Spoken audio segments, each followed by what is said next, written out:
Hey guys, welcome back to my channel. So কেমন আছো তোমরা সবাই? আশা করি সবাই আছে ভালো, আমিও ভালো আছি। আমার আরও একটা নতুন ব্লগে তোমাদের সবাইকে ওয়েলকাম। আর এখন আমি আছি রূপাহার বাইপাসে।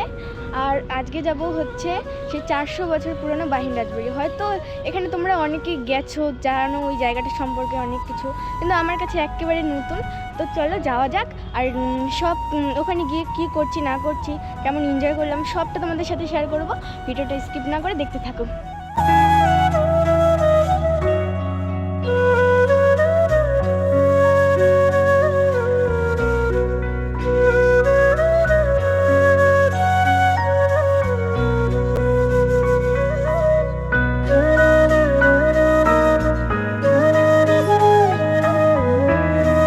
আমরা সোজা বাইপাসের উপর দিয়ে আসছিলাম, কিন্তু ওখানে অনেক কাজ চলছে, তো ওই জন্য ওই দিক দিয়ে তো আসা যাবে না। তারপর সুভাষগঞ্জ হয়ে এইদিকে এই রাস্তাটার নাম আমি ঠিক জানি না, এইদিকে আসলাম। এখান থেকে আর 7 কিলোমিটার, তারপরে আমরা পৌঁছে যাব আমাদের ডেস্টিনেশনে। আর এই যে এই রাস্তাটা,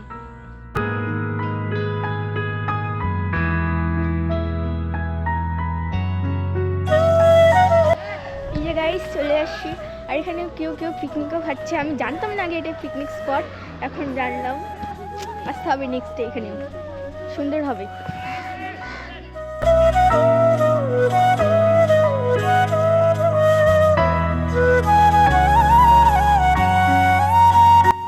তো গাইস, আমি যতদূর শুনলাম এটা নাকি এখন 400 বছরের পুরনো রাজবাড়ি। আর এখানে হচ্ছে এখন পুলিশ ফাঁড়ি করে দিয়েছে, নাকি শুনলাম এখানে পুলিশজন থাকে। তো আর এটা না সামনে থেকে দেখো কতটা ভাঙা চোরা লাগছে দেখতে, এটা নাকি অনেকটা সুন্দর। তো চলো যাওয়া যাক।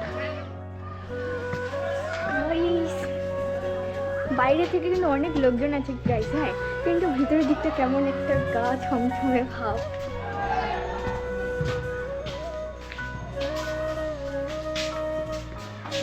সত্যি একটা ভুতুরে ভুতুরে ফিল হচ্ছে।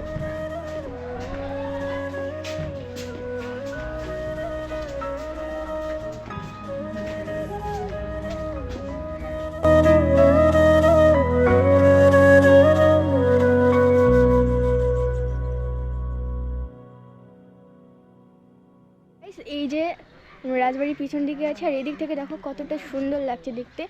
সামনে থেকে যতটা না মনে হচ্ছে রাজবাড়ি, কিন্তু পিছনের থেকে না একটা সুন্দর একটা লাগছে আর কি ভিউটা দেখতে। আর এই যে নদীটা সুন্দর না?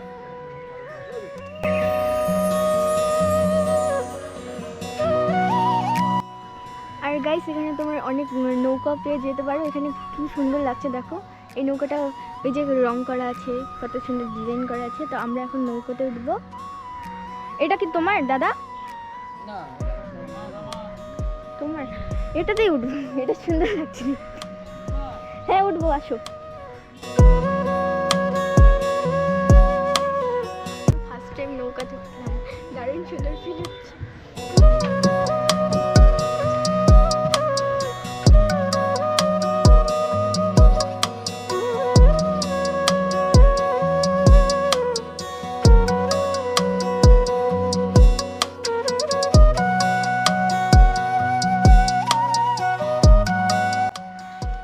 আমি এখানে এসে না খুব একটা ইন্টারেস্টিং ব্যাপার জানতে পারলাম। এই যে এই সাইডটা, এই বাঁ দিকটা, এটা হচ্ছে কি বলে বাংলা, আর এই সাইডটা বিহার। বুঝতে পারছো? শুধু এই নদীটার জন্য। কি নদী? হ্যাঁ, নাগর নদী। বেশ সুন্দর না ব্যাপারটা? আর গাইস, এখানে এসে আমি অনেক নতুন নতুন কিছু দেখতে পাচ্ছি। এই যে দেখো গাইস, বাসের ব্রিজ। হ্যাঁ, আমি আগে সত্যি আমি কখনোই দেখিনি এটা আগে। এখানে আইসে আমি নৌকায় উঠতে পারছি, তারপর প্লাস ওই যে বাঁশের ব্রিজ, তারপর পরপর দুটো সীমানা।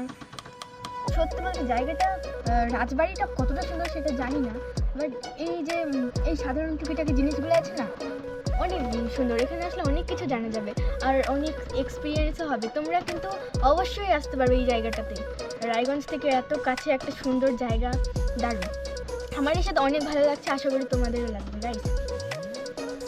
লাইক তো গাইস, এতক্ষণ নৌকাতে বসেছিলাম, বললাম না কিছুক্ষণ আগে বোরিং লাগছে, কিন্তু দারুণ সুন্দর গান শোনাচ্ছে। দাদু শুরু করো। ও বন্ধু কাজল ভমরা রে কোন দিনে আসিবা বন্ধু, কয়ে যাও রে। তো গাইস এটা আমাদের লাস্ট রাউন্ড, তারপর আমরা ওই যে পাড়ে চলে যাব আর কিছুক্ষণ পরেই। আর গাইস আমি না এই ভিডিওটা বানানোর সময় অনেক কথা বলার চেষ্টা করছি, বাট হচ্ছে না আমার দ্বারা, আমি কনফিডেন্সই পাই না। হ্যাঁ, নতুন নতুন তোমরা না কেউ সাপোর্টই করো না, ভিডিও দেখে যাও বাট কেউ একটু কমেন্ট করো না। তোমরা যদি কমেন্ট করো গাইস তাহলে তো আমি ইন্সপায়ার হব না। তো প্লিজ একটা করে ভালো করে কমেন্ট করে দিও, আমাকে সাপোর্ট করো।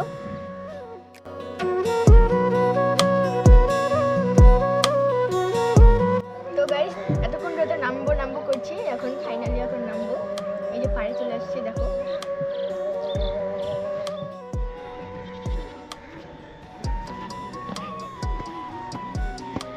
চলো গাইস একটু ভিতরে যাওয়া যাক। দাদু, আমরা তো এই রাজবাড়ি সম্পর্কে তেমন কিছু জানি না, তুমি একটু বলো। আমি কি বলবো? বলো কি এই রাজার নাম? এই রাজার নাম হলো ঈশ্বরচন্দ্র রায়চৌধুরী, তার ছেলের নাম হলো ক্ষিতিশচন্দ্র রায়চৌধুরী, আচ্ছা। তার নাতির নাম হলো রুদ্রনারায়ণ রায়চৌধুরী। আর কতদিনের পুরনো এটা? এই 300-400 বছর হবে। এটা কি রাজবাড়ি নাকি অন্য জমিদার বাড়ি এরকম? জমিদার বাড়ি খুব বড় ধরনের ছিল, এলাকার লোকজনকে খাওয়াইছে। ও, তো এইটুকু জানি আমি। তো গাইস এই সুন্দর রাজবাড়িটা তোমরা কিছুটা সিনেমাটিক শট দেখো।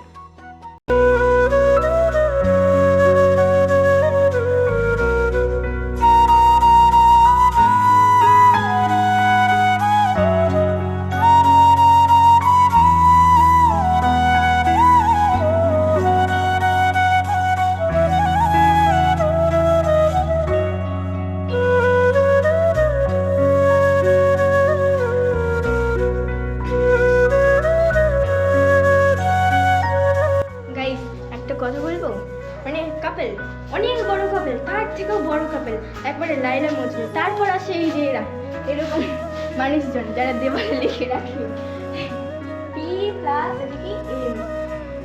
অনেক আছে, অনেক অনেক মানে কোথায় একটা সুন্দর জায়গা পরিষ্কার পরিচ্ছন্ন থাকবে, এখানে প্লাস্টিক পড়ে আছে, এখানে কেউ দেওয়ালে এখানে প্রেমপত্র লিখে রাখছে, যা অবস্থা।